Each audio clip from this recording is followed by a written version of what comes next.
राधे राधे। आइए सुनते हैं माघ महात्म चौथा अध्याय। श्री वशिष्ठ जी कहने लगे कि हे राजन, अब मैं माघ के उस महात्म्य को कहता हूँ जो कार्तवीर्य के पूछने पर दत्तात्रेय ने कहा था। जिस समय साक्षात विष्णु के रूप श्री दत्तात्रेय जी सत्य पर्वत पर रहते थे, तब महिष्मति के राजा सहस्त्रार्जुन ने उनसे पूछा कि हे योगियों में श्रेष्ठ दत्तात्रेय जी, मैंने सब धर्म सुने, अब आप कृपया करके मुझे माघ मास का महात्म कहिए। तब दत्तात्रेय जी बोले, जो नारद जी से ब्रह्मा जी ने कहा था वही माघ महात्म मैं तुमसे कहता हूँ। इस कर्म भूमि भारत में जन्म लेकर जिसने माघ स्नान नहीं किया उसका जन्म निष्फल हो। भगवान की प्रसन्नता, पापों के नाश और स्वर्ग की प्राप्ति के लिए माघ स्नान अवश्य करना चाहिए। यदि ये पुष्ट व शुद्ध शरीर माघ स्नान के बिना ही रह जाए तो इसकी रक्षा करने से क्या लाभ। जल में बुलबुले के समान, मक्खी जैसे तुच्छ जंतु के समान ये शरीर माघ स्नान के बिना मरण समान है। विष्णु भगवान की पूजा ना करने वाला ब्राह्मण, बिना दक्षिणा के श्राद्ध, ब्राह्मण रहित क्षेत्र, आचार रहित कुल, ये सब नाश के बराबर है। सब नाश के बराबर है। गर्व से धर्म का, क्रोध से तप का, गुरुजनों की सेवा ना करने से स्त्री तथा ब्रह्मचारी, बिना जली अग्नि से हवन और बिना साक्षी के मुक्ति का नाश हो जाता है।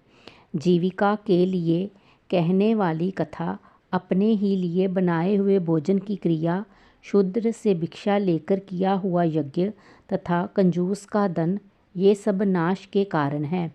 बिना अभ्यास और आलस्य वाली विद्या, असत्य वाणी, विरोध करने वाला राजा, जीविका के लिए तीर्थ यात्रा, जीविका के लिए व्रत, संदेह युक्त मंत्र का जप, व्याग्र चित्त होकर जप करना, वेद ना जानने वाले को दान देना, संसार में नास्तिक मत ग्रहण करना, श्रद्धा बिना धार्मिक क्रिया, ये सब व्यर्थ है।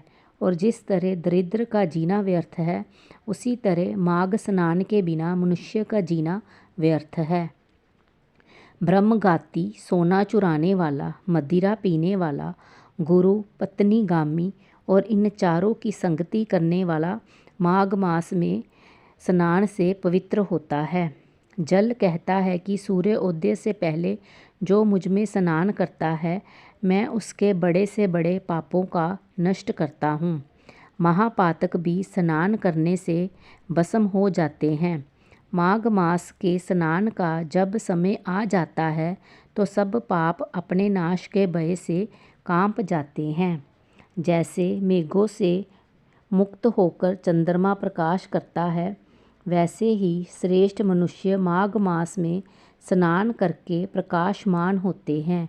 काया वाचा मनसा से किए हुए छोटे या बड़े, नए या पुराने, सभी पाप स्नान से नष्ट हो जाते हैं। आलस्य में बिना जाने जो पाप किए हो वह भी नाश को प्राप्त होते हैं। जिस तरह जन्म जन्मांतर के अभ्यास से आध्यात्मिक ज्ञान की प्राप्ति होती है, उसी तरह जन्मांतर अभ्यास से ही माघ स्नान में मनुष्य की रुचि होती है। ये अपवित्रों को पवित्र करने वाला बड़ा तप और संसार रूपी कीचड़ को धोने की पवित्र वस्तु है। हे राजन, जो मनवांछित फल देने वाला माघ स्नान नहीं करते, वह सूर्य चंद्र के समान भोगों को कैसे भोग सकते हैं। कथा समाप्त हुई। राधे राधे। कृपया मेरे चैनल को लाइक, शेयर, कमेंट और सब्सक्राइब करें।